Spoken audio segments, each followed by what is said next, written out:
Só porque na minha visão eu pensava, a nossa vida vai mudar se ele mudar. Aí tudo vai ficar perfeito. Eu não olhava para dentro de mim e não sabia que era eu que tinha que mudar.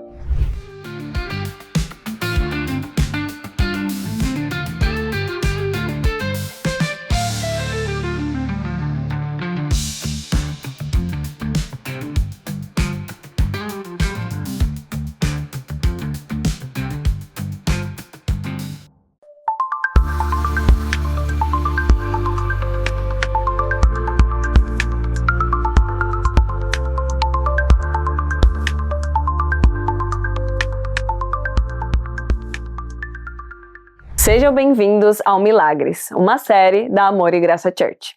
Aqui nós compartilhamos histórias sobre o poder de Deus agindo na vida das pessoas. Histórias de fé, transformação e esperança. No episódio de hoje nós conheceremos a história de um casamento restaurado, do Maurício e da Beatriz.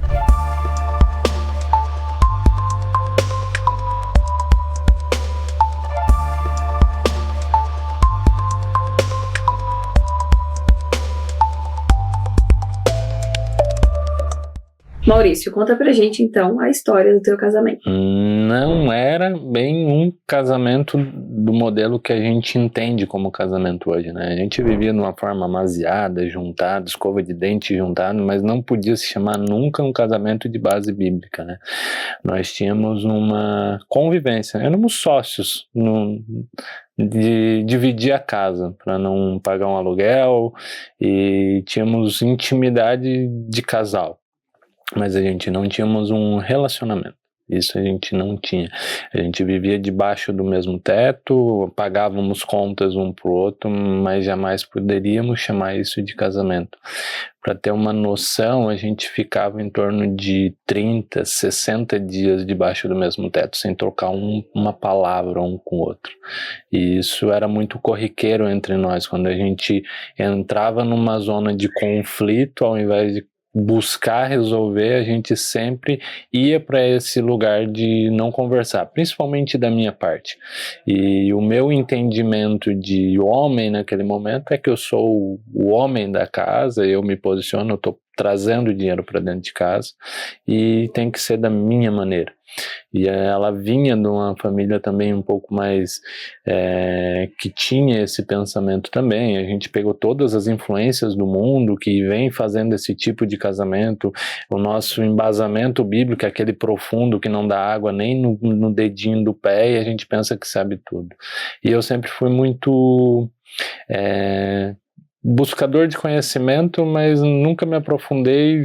Chegavam pessoas para conversar de Deus comigo, eu digo, não, isso aí não adianta, tira pro lado. Eu sempre fui muito centrado, muito cético, não acredito em Deus, não acredito em nada místico, não traga questões espirituais para perto de mim, porque o preto é preto, o branco é branco e os dois não se misturam, e se funciona dessa forma, é assim que eu quero fazer. Então dentro da casa ou funcionava no meu jeito ou eu não sentava para dialogar. Então nós não tínhamos um casamento. A gente se conheceu em 2011, a gente começou um namoro, um relacionamento, e a gente foi se aproximando e pela velocidade do mundo, quando vimos, já estávamos morando debaixo da mesma casa e convivendo juntos e tendo festas juntos, e acredito que a gente foi dando certo, porque não tínhamos as crianças ainda, não tínhamos as dificuldades. Ela tinha um emprego, eu tinha um bom emprego, aos olhos da sociedade a gente vinha evoluindo, a gente conseguiu comprar carro, moto, a gente conseguiu construir casa, um sítio, um padrão de vida que, olhando de fora, nossa, que vida que eles têm, que coisa mais perfeita. Mas dentro do nosso lar era tudo ruínas, a gente não conseguia ter um relacionamento, sentar, conversar, o que o casal tem de melhor, né, na essência de um casal, que é compartilhar os sentimentos. Não tô bem, preciso de um colo, não é para nós caminhar para esse lado do agora financeiramente, vamos precisamos cuidar um pouco aqui, e a gente não tínhamos isso. Eu era uma pessoa que aliança no dedo para mim jamais, porque aliança era um símbolo religioso, então jamais iria pôr um anel no dedo, ainda mais significando que era de relacionamento. E eu sempre fui muito adepto do futebol. Então, além de o meu próprio Deus ser o meu segundo Deus era o futebol. Então, na minha quinta-feira, que era o dia de futebol, não importava se estava chovendo, se ela queria sair, se não ia sair, eu estaria no futebol e ponto. O resto da semana eu ia ver o que ia fazer, mas na quinta-feira ninguém podia me contar para nada. E isso foi uma das primeiras coisas que, quando a gente começou o processo de restauração, Deus veio e arrancou esses falsos deuses, né? E como que tu foi sendo levado, como que tu percebeu que foi o casamento de vocês foi caminhando para a separação? A pandemia ela escancarou isso. Na pandemia foi o tempo que a gente teve o pior período de convivência junto, porque não tínhamos convivência com outras pessoas, não tinha onde a gente desafogar as mágoas de dentro de casa. Então as vozes que conversavam com a gente, os conselheiros nossos, era a sabedoria popular, que diz, não tá bom, separa, não tá bom, vai fazer alguma coisa que tu goste, deixa lá, põe algum dinheiro na conta para ela fazer alguma coisa, ou deixa gastar o dinheiro que ela tem, e ela vai ficar à vontade e depois passa. Ou vamos para uma festa, daí depois de algum divertimento, alguma dose de adrenalina, de um pouco de emoção, a gente reanimava. Então não tinha mais isso. E agora a gente precisava conviver junto e já estávamos com as duas crianças. E por estar dentro de casa, atarefado, eu sempre tive uma dedicação para o trabalho muito grande, porque eu imaginava que tinha que ter esse crescimento pela dedicação, ser reconhecido pelo reconhecimento no trabalho que eu estou desenvolvendo. E eu tinha esse reconhecimento fora e não tinha dentro de casa. E não tinha esse reconhecimento dentro de casa justamente porque era esse trabalho que me tirava da convivência do casal, né? E isso foi distanciando, a gente não conseguia conversar, e a gente fazia, se um queria ir no mercado, vai no mercado, se o outro vir, mas a gente, embora tudo isso, a gente sempre teve uma base muito sólida em cima dos filhos. Nós tentávamos não demonstrar isso para eles, então eles vinham pedir que era um abraço do pai e da mãe, nós íamos e cedíamos nesse momento, mas passou esse momento, cada um saía para o seu lado, e a gente vivia dentro da nossa casa, o lugar que era para ser mais seguro, era um lugar que principalmente eu transformava no pior lugar para se estar. Eu tinha vontade de ficar no trabalho e não voltar para casa porque não era um ambiente acolhedor. Parecia que não tinha nada para mim lá. E a questão de ela ser mãe, e a mãe ela vai tendo um período, né? Ela tem 9 meses e vai gerando a criança dentro dela e vai gerando esse amor, essa essência do gerar, né? E o homem, quando nasce uma criança, nasce uma mãe, mas o homem não vira um pai. O processo de virar um pai, ele começa do nascimento da criança e vai indo. E como eu sempre tive a minha centralidade em mim mesmo, eu demorei 2, 3 anos para entender que eu era pai e que aquele ser dependia não só financeiramente de mim, mas ele precisava de atenção, ele precisava de um abraço, ele tinha emoções.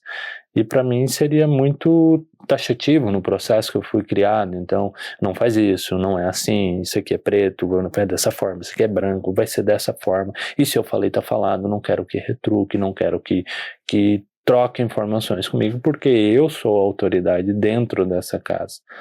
E esses processos todos foram desgastando até o momento que não deu mais. E a gente estava procurando algo para dizer, foi por causa disso, a sociedade sempre traz, né? A gente nunca teve num ambiente casado efetivamente, mas a gente está esperando qual é a gota d'água para a gente poder mostrar para os de fora, a gente se separou por causa disso aqui. Não é porque a gente nunca buscou ter um relacionamento dentro de casa, mas a nossa vida bonitinha que a gente sempre apresentou, agora a gente está se separando por um motivo específico. É por causa do futebol, é porque ele não fica em casa, é porque ele só se dedica ao trabalho. A gente sempre fica procurando qual é o pretexto para apresentar essa questão da separação. Separamos por... E quando aconteceu esse processo de separação, eu dentro do meu egoísmo, dentro da minha centralidade, do mundo girando em roda de mim, eu me vi dentro de uma boa casa, dentro de um bom sítio, com animais a serem cuidados, com um veículo para poder se deslocar, mas não tinha mais vida dentro da casa. A vida da casa saiu. E uma das características de uma casa com vida são marcas, né? Então eu limpava a casa na segunda-feira e a casa passava a semana toda limpa, porque não tinha crianças, e as crianças têm barulho, onde tem criança tem barulho, vai ter brinquedo no chão, e não tinha mais. E dentro do processo da nossa criação, tanto eu como a Beatriz, nós fomos criados para ser pai e mãe. A gente foi criado para ter família. Eu me criei num ambiente familiar, eu me criei para ter família. E quando eu vi que eu estava perdendo isso, foi a virada de chave para entender, não, precisamos fazer alguma coisa, preciso fazer alguma coisa. Eu não posso deixar o meu filho e a minha filha ser criada por uma terceira pessoa.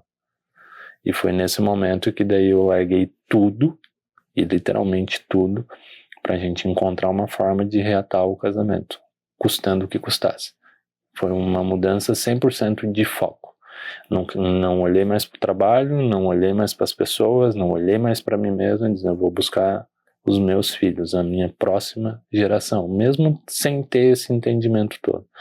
Mas foi essa virada de chave que trouxe a gente para onde que a gente está hoje. Beatriz, conta pra gente, então, um pouco da história de como tu via o teu casamento. Quando eu tinha 18 anos, e o Maurício 21, nós nos conhecemos. Quando a gente começou a namorar, né, o cenário que eu estava vivendo era o cenário de separação da minha mãe e do meu pai. Era a segunda vez que eles tinham se separado. Quando eu era criança, dos meus 4 aos meus 10 anos, eles se separaram, né? Então eu passei boa parte da minha infância sem o meu pai, né? Fui criada e educada pela minha mãe. E depois, próximo aos meus 12 anos, o meu pai, ele se converteu, né? Na Igreja Católica, num movimento chamado Renovação Carismática Católica. E ele conseguiu reatar, né, o casamento dele com a minha mãe. Então, parte da minha pré-adolescência, da minha adolescência, da minha juventude, os meus pais, eles eram casados, né? Então, eu tinha uma base familiar, apesar de não ter tido uma visão tão clara do que era um casamento. Na infância, eu tive durante a minha adolescência e a minha juventude. Então a gente ia na igreja, era a igreja católica, que era a base que a gente tinha, né, a base cristã era essa. Então a gente participava da igreja, a gente participava das movimentações, servia, enfim, né, nessa questão da igreja católica. E quando eu conheci o Maurício, né, os meus pais, eles tinham acabado de se separar. Então, é como se eu não tivesse vivido as experiências do mundo na minha juventude, na minha adolescência, porque os meus pais estavam ali junto comigo, né, me guardando, me protegendo, não só fisicamente, emocionalmente, mas também espiritualmente. Mas quando houve esse rompimento, né, na separação deles, eu sinto como se eu tivesse espiritualmente ficado vulnerável para as coisas do mundo. E eu sentia vontade de experimentar, né, aquilo que eu não tinha vivido na minha juventude. Então eu me afastei da igreja, né, que a gente frequentava, acabei me afastando, só porque Deus já foi bondoso comigo aí, porque Ele me apresentou o Maurício nesse período, nesse processo, né? Então eu já vi a mão de Deus aí, porque começar o relacionamento com o Maurício não me permitiu cair nas coisas que o mundo oferecia. Só porque quando eu entrei no relacionamento com ele, a visão que eu tinha de casamento, de esposa, eu não tinha nenhuma fundamentação nisso, né? Porque durante a minha infância, o que eu via, né, os meus pais eram separados, então não tinha um exemplo, né? Os meus tios, a maioria também acabavam se separando, optavam pelo divórcio, então era o exemplo que eu tinha. Eu tinha um ensino do que era cuidar de uma casa, porque a minha mãe me ensinava isso, a minha avó, mas eu não tinha um ensino do que era ser esposa, então eu não sabia ser esposa. E aí eu entrei no relacionamento com o Maurício sem saber o que era ser esposa, cheia de mentiras que eu tinha como verdade, que estavam cravados na minha identidade. Por exemplo, o casamento foi feito para acabar. Isso era uma mentira que eu tinha como verdade, né? Se eu casar, um dia eu vou terminar. Porque era o que eu via ao meu redor, né? Outro exemplo, mulher não é sustentada por homem. Então, por esse pensamento, eu não me permitia ser cuidada pelo meu marido. Eu que saía, eu que fazia as coisas, eu não pedia a opinião dele. Então, eu entrei assim no nosso relacionamento. E foi tudo muito rápido. A gente se conheceu meses depois. Ele veio morar comigo na casa da minha avó. Eu morava com a minha avó, né, quando eu conheci ele, nesse período. E passou um ano e meio, a gente decidiu, né, sair da casa da minha avó e alugar uma casa e morar, né, só nós dois. Só porque o contexto da nossa história, o nosso relacionamento, a maneira com que a gente tratava um ao outro era uma maneira totalmente distorcida, assim, a gente passava 1-2 dias bem e 4-5 ruins, né? A gente não conseguia conversar direito, a nossa comunicação era uma comunicação cheia de ruídos, né? E assim a gente foi, né? Empurrando com a barriga, né? Até que chegou um período que foi em 2017, né, eu engravidei do nosso primeiro filho, Pietro, e o Pietro veio para a nossa família dentro desse contexto de desordem, né? Então, o Pietro nasceu, quando o Pietro nasceu, veio algo para fora muito grande dentro de mim, que era a maternidade. Então, eu sabia ser dona de casa, cuidar da casa, e agora eu também sei ser mãe, sabe? Veio aquele amor. E aquele amor, ele acabou deixando o Maurício mais de lado ainda. Então, algo que já não estava bem fundamentado, ele ficou pior ainda.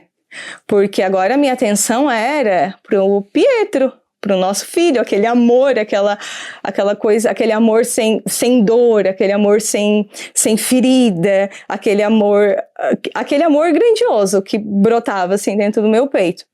E nos 3 primeiros meses, né, do nascimento do Pietro, tá tudo bem, a gente tá se adaptando com o bebê em casa, só porque depois que foi passando o tempo, o Maurício também começou a sentir excluído, né, deixado de lado. Se antes eu já excluía, agora mesmo, dando a minha atenção para um outro ser dentro da nossa casa, e mesmo que, sem perceber, eu acabava deixando o Maurício de lado. Então, eu tinha como prioridade a casa, a organização da casa, o nosso filho e o meu trabalho, porque eu trabalhava fora, e o meu lado de esposa, o ser esposa, ele ficava quase que em último lugar. E se a gente não prioriza, o que a gente não prioriza, a gente não consegue dar atenção, né? Então o tempo foi passando, né? A gente, em 2017, Pietro nasceu, em 2018 a gente conseguiu comprar o lugar onde a gente mora hoje, o nosso sítio. Nós conseguimos construir a nossa casa. Para quem olhava de fora, era a família perfeita. Ai, olha só que lindo, né? Aquele casal, olha só o filho deles, que lindo. Olha só, eles têm bens. Quem olhava de fora, olha que casa mais bonita, olha que carro mais legal, olha, eles passeiam bastante, eles saem bastante. Mas quem estava dentro, que era, né, eu e o Maurício, a gente sabia como é que era a nossa realidade, sabia o que a gente vivia ali naquele contexto familiar. E o tempo foi passando. Em 2018, então, a minha sogra, a mãe do Maurício, ela faleceu, então foi um baque muito grande, né, para a nossa família, e algo que já estava ruim, ele foi ficando pior ainda, porque o Maurício sofreu muito com isso, eu não sabia compreender ele, né. Em 2019 eu engravidei da nossa filha, a Melissa, então foi o ano que a minha sogra faleceu, foi o ano que eu engravidei da minha filha, né, nossa segunda filha, a Melissa, e foi o ano que a Melissa nasceu também. Eu engravidei no início do ano e ela nasceu no final do ano de 2019. Então era 2 bebês praticamente dentro de casa, porque o Pietro era pequenininho, todo o contexto da casa para mim cuidar, todo o emprego que eu também trabalhava fora.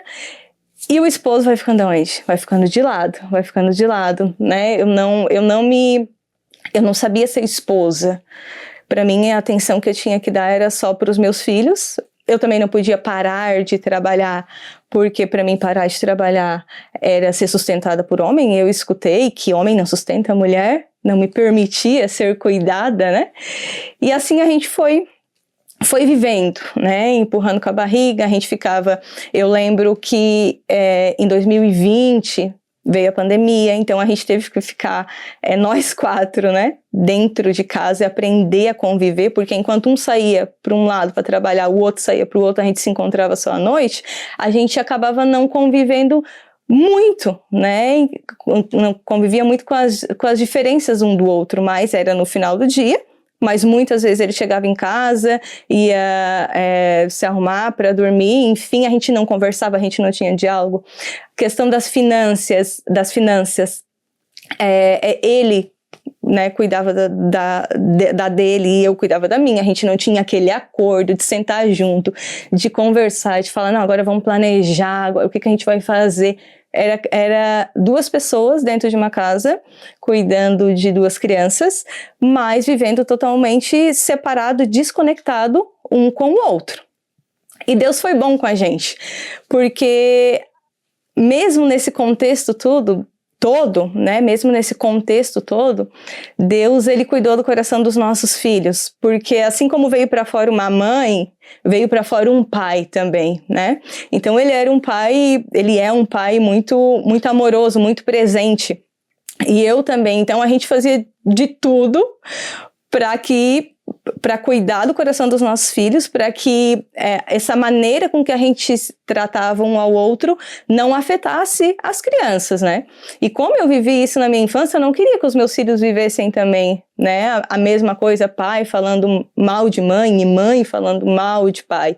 Eu não queria isso, só porque às vezes acabava que vinha, né, para fora a ira, a raiva, a gente não sabia controlar, né, não tinha o domínio próprio, né, então a gente acabava falando o que não devia.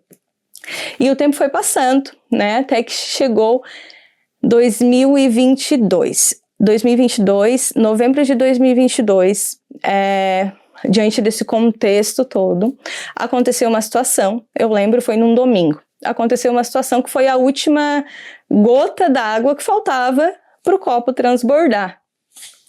Diante daquela situação, a escolha só tinha uma, que era a separação. Não tinha outra escolha, né? Não tinha um outro caminho. A escolha era essa. Então, isso aconteceu no domingo. Na segunda-feira, Maurício foi trabalhar normalmente, né? Quando ele retornou do serviço, a gente com muito cuidado preparamos a janta, colocamos as crianças para dormir e depois a gente sentou na mesa para conversar e para decidir o que um fica, o que o outro fica, para separar os bens, né? E foi a primeira vez que hoje eu tenho essa clareza, né, e esse discernimento de saber que não tinha só nós 2 ali na mesa sentado naquele dia. Tinha uma presença ali com a gente, né? E eu sei que é a presença do Espírito Santo. E a gente teve uma conversa que a gente nunca tinha tido na vida. Então, o Maurício me pediu perdão por todas essas coisas, né, que ele fez, por não ter sido um bom marido. Eu pedi perdão para ele. Maurício, tu me perdoa por não ter sido uma boa esposa. Enfim, conversamos. Decidimos realmente que o caminho era a separação, né? Que eu iria sair de casa com as crianças, que ele iria ficar na casa. E assim a gente fez. Eu lembro que a gente se abraçou. mas eu não conseguia chorar. O Maurício chorava muito, mas eu não conseguia. É como se o meu coração ele já estava endurecido, né, por todas as situações e por tantos anos vivendo do jeito que a gente vivia. E ali ele se endureceu mais ainda, eu fiquei mais fechada ainda, e eu sou muito emotiva, mas eu não consegui, assim, expressar, né, sentimento nenhum, assim, de choro. Eu lembro que foi numa segunda, passou terça, na quarta-feira foi quando eu consegui terminar de arrumar todas as coisas, né, encaixotar o que precisava, pegar as nossas roupas para poder sair de casa. E eu lembro que eu levei as crianças para a escola à tarde, o Maurício estava no trabalho. E faltavam as últimas caixas para mim pegar e colocar no carro para levar para casa onde eu ia ficar. E eu lembro que eu cheguei dentro de casa, botei a última caixa no carro e voltei. Quando eu voltei, eu olhei toda aquela estrutura, o que a gente tinha, né? Aquela casa, cada coisinha que eu sonhei em ter ali, mas muito físico, né? Muito material. E eu lembro que naquele momento eu desabei. Tudo que estava trancado, o choro que estava entalado veio para fora e só estava eu ali dentro da casa, diante daquela estrutura toda. Eu lembro que eu sentei no chão, me ajoelhei, eu comecei a berrar, a gritar, e eu falava para Deus, eu questionava Deus. Eu disse, por que tu deixou isso acontecer comigo? Por que os meus filhos vão viver a mesma coisa que eu vivi na minha infância? Eu não queria isso para eles. Por quê? Por quê? Por quê? Por quê? E eu questionava muito Deus. Por quê? E eu chorava e perguntava, por que tu permitiu isso? Tempo depois, né, agora, depois que a gente começa a entender os planos de Deus, o Senhor me mostrou um dia o chamado de Natanael, do discípulo Natanael. Ele chegou, Natanael estava vindo em direção a Jesus e Jesus falou, né, eis aí um verdadeiro israelita, a quem não vejo falsidade. E Natanael respondeu para ele, como é que tu me conheces? Da onde que tu me conheces? E Jesus falou para ele, eu te vi, quando tu ainda estava lá embaixo da figueira, antes de Filipe ir te chamar para te vir até mim.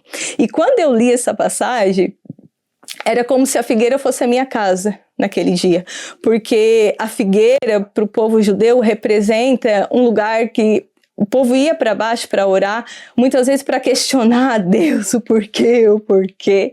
E quando eu li aquela passagem, o Senhor me disse, por isso, filha, a figueira era a tua casa e tu estava questionando o porquê. E o motivo que tudo isso aconteceu foi porque eu queria que tu me seguisse. Foi porque tu é uma escolhida minha. E eu quero que tu seja uma discípula e que tu me siga. E é interessante que Jesus fala para Natanael, né? Eis aí um verdadeiro israelita, a qual não tem falsidade. Talvez nem Natanael sabia daquela identidade dele, mas Jesus já sabia. Então, naquele dia, mesmo sem saber, né, Jesus já sabia quem eu era e para que ele me escolheu. E eu precisava passar por aquela dor. Eu sinto como se fosse... Depois, em outros momentos de oração, o Senhor falou, é como se ele tivesse pego uma marreta. Tem aquelas marretas que a gente pega e derruba o muro. É como se ele tivesse feito isso. Ele derrubou aquele muro que foi construído sobre uma areia, não tinha fundamento nenhum, que era o nosso casamento. A gente construiu com a força dos nossos braços, a maneira que a gente achava certo, só porque não tinha fundamento nenhum. E o Senhor precisava destruir aquele muro para construir um forte. E dói, né? Quando Jesus faz isso, dói. Então, eu saí de casa, né? A gente ficou 3 meses separados. Nesse processo, quando eu saí, eu tinha um foco na minha mente, que era cuidar do meu físico, né? Da minha saúde, e cuidar do meu emocional. Curar o meu emocional. O meu espiritual, eu nem pensava. Né? Nem pensava que precisava cuidar. Então, por quê? Porque eu tinha 2 crianças e eu precisava cuidar delas. Então, a minha atenção estava para as crianças. Eu preciso estar bem fisicamente, eu preciso estar bem mentalmente para conseguir educar e cuidar dos meus filhos, né? E assim foi, só porque o Senhor já foi conduzindo o espiritual sem eu perceber. Eu lembro que o Pietro, nessa época, ele tinha em torno de uns 4 anos, ele achou uma musiquinha no YouTube que falava: vem com Josué lutar em Jericó e as muralhas cairão. E ao longo desses 3 meses que a gente passou em outra casa, eu, o Pietro e a Melissa, né, longe do nosso lar, longe do Maurício, ele cantava essa música todo dia. Ele fazia desenho numa folha de ofício e colava na parede de muralhas caindo. Só porque eu não estava entendendo o que era aquilo ali. E o Senhor começou a me apresentar músicas, né? Eu lembro que tinha uma música que eu escutava todos os dias, músicas cristãs, que fala: a Ele a glória para sempre, amém. E essa música diz, né? Quão profunda riqueza o saber e o conhecer de Deus, quão insondável é o seu juízo e o seu caminho. E eu escutava, e aquilo foi gerando algo dentro de mim que eu nem sabia que estava sendo gerado. Foi movendo o meu espírito, né? E eu nem sabia. E quando foi o momento que vocês perceberam que queriam voltar e retomar o casamento? Então, aí a gente ficou esses 3 meses, né? Separados, mas a gente não perdeu a conexão por conta das crianças. Então, mesmo assim, a gente conversava, eu ajudava ele no que ele precisava, ele me ajudava. A amizade continuou. E aí Deus começou a tratar isso em nós, né? A não deixar que aquele amor de fato morresse, né? Mas mostrar que ainda tinha esperança, né? Então, depois de 3 meses, a gente retomou, voltamos e começamos daí um novo processo dentro do nosso lar, dentro da nossa casa. Então a gente retomou, né? Retomamos o casamento. E quando a gente sentou para conversar, para voltar, eu lembro que a gente fez um acordo de não sermos mais quem nós éramos antes. A gente tem uma vida totalmente diferente, né? Então, só porque na minha visão eu pensava, a nossa vida vai mudar se ele mudar. Aí tudo vai ficar perfeito. Eu não olhava para dentro de mim e não sabia que era eu que tinha que mudar. E aí a gente começou esse processo, a gente começou a procurar Deus, foi algo que a gente trouxe, né, para dentro desse novo casamento, né, desse novo relacionamento. Então a gente começou a procurar Deus, caímos, né, de paraquedas dentro da Igreja Amor e Graça, e começou esse processo aí, então, de saber quem é Deus, de ser íntimo de Deus. Nesse processo, a gente começou os aconselhamentos.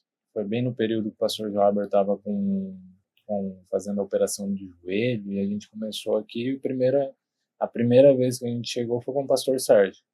E daí com o pastor Sérgio, o primeiro aconselhamento, e depois continuamos com o pastor Joaber, sempre palavras muito confrontantes dentro da sala de aconselhamento. E que batiam bem de encontro a esse egoísmo, essa centralidade, esse amor de Deus que é tu dedicar ao outro, essa questão do casamento que eu como esposo eu não tenho que cuidar de mim, eu preciso cuidar da Servir, esposa, né? E quando eu sirvo, que eu como a cobertura que eu preciso fazer, eu preciso cobrir algo, então eu vou cobrir, mas é a esposa que vai edificar a casa, e ela que vai fazer a proteção em cima dos filhos, mas eu tenho a obrigatoriedade, a responsabilidade, porque perante Deus quem vai responder sobre a tutela, sobre a guarda deles nesse período vai ser eu. Então, Deus fez esse processo com a gente. Eu era um vaso e ele era outro. E a gente se colocou, cada um, nas mãos do Senhor como um vaso, e o Senhor é o nosso oleiro. Então, ele nos levou mesmo para a casa do oleiro. Ele quebrou aquele vaso endurecido e ele moldou um novo vaso como ele queria, né? Mas era eu no meu processo e ele num processo dele. Não era eu olhando para ele ou ele olhando para mim. E demorou, né, a gente virar essa chave que eu restaurada, né, eu precisava ser curada, eu precisava ser liberta de vícios, ele precisava também, e a gente libertos e curados, a gente ia conseguir assim restaurar o nosso casamento, né, os dois juntos. E nesse processo Deus apontou para a gente se afastar um pouco de todas as vozes que estavam ao nosso redor. E daí a gente teve um período morando em São Paulo, a gente ficou 9 meses lá, por coincidência, um tempo numa gestação. Nesse tempo a gente também aproveitou para estudar a palavra de Deus, estava no seminário teológico, e de repente todas as portas se fecharam lá e a gente teve que retornar. Porém, nesse período é como se fosse um novo período de pandemia para nós. E não tínhamos mais os pais, não tínhamos mais os tios, não tínhamos mais vozes que vinham falar coisas que não vinham da parte de Deus, e a gente fez uma oração quando a gente retomou e quando a gente decidiu por se batizar, que a gente queria ouvir direto de Deus o que Ele queria para a nossa vida. Então a gente ficou esse período em São Paulo, 9 meses, retomamos para Santa Catarina, e aqui a gente começou a ter experiências sobrenaturais com Deus dentro do nosso lar. Então a gente vinha ao culto no domingo, mas na segunda-feira a gente levava os nossos filhos à tarde para a escola e a gente entrava em uma imersão com o Senhor no nosso cantinho, no nosso momento de secreto. E ali o Senhor começou a se revelar para nós de uma maneira grandiosa, né? A glória de Deus invadia aquele ambiente onde a gente estava orando, clamando, vinha sobre nós, a glória era densa, a gente sentia a presença de Deus. A gente abria a Bíblia e Deus falava conosco através da Bíblia. Muitas vezes o Senhor era o nosso profeta. A gente via Ele profetizando sobre a nossa vida, o próprio Deus. A gente escutou muitas profecias de homens, né? Mas escutar Deus profetizando e falando aquilo que Ele deseja fazer conosco, com a nossa família, é grandioso demais. E a gente entramos nisso cada vez mais, com muita sede, muita fome do Senhor. E tudo aquilo que parecia ser místico começou a acontecer dentro da nossa casa. E aquela casa que estava sem vida, agora ela tinha uma presença lá dentro que não terminava o dia. Tu ansiava voltar para casa porque tem algo a mais dentro dessa casa. Não é mais só os filhos correndo para te dar abraçar e dizer: papai, que bom que tu voltou, que legal. Não é só os desenhos passando desenho bíblico, não é só chegar e ver a esposa e tu ver que ela tá bem, que ela tem um sorriso, que ela tá feliz em te receber de volta. Tu sente a presença de Deus, o Espírito Santo, ele começa a habitar nesse lugar. Uma vez Deus trouxe para nós assim que a nossa casa era um jardim.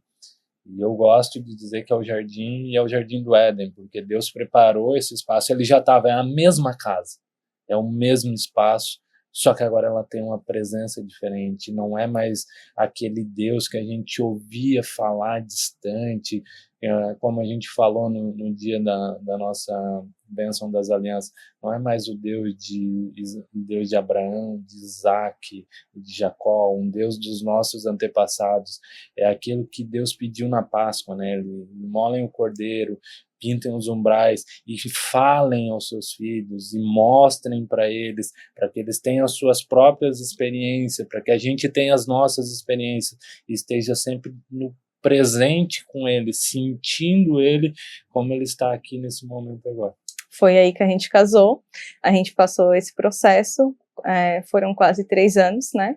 E o Senhor nos conduziu a isso, a receber a bênção das alianças, né, nas primícias desse ano. E no dia que a gente recebeu as bênçãos, o Senhor falou para nós que é como se aquela bênção ela fosse um selo, um carimbo. Ele estava carimbando ali o processo de restauração do nosso casamento. Ali foi carimbado, como sim, o nosso casamento ele foi restaurado. E que a partir daquele momento, nós estávamos autorizados a testemunhar o que ele tinha feito na nossa vida e na nossa casa. Amor, obrigado por ter escolhido a nossa casa, por ter fixado os teus olhos em restaurar o nosso casamento, a nossa casa. Obrigado pelo homem que tu és, obrigado pelo pai que tu és. Eu te admiro e te honro muito. Muito obrigado pelas palavras, muito obrigado por não ter desistido de mim em nenhum momento. No pior momento da nossa vida, tu deixou ser usada pelo Espírito Santo, e isso já era uma apresentação do que Deus ia fazer e vai fazer na nossa vida, através de ti, pela edificação que tu tem feito no nosso lar, e os nossos filhos são esse fruto que a gente enxerga todos os dias, o zelo, o cuidado que tu tem com eles e comigo. Amém. Obrigada.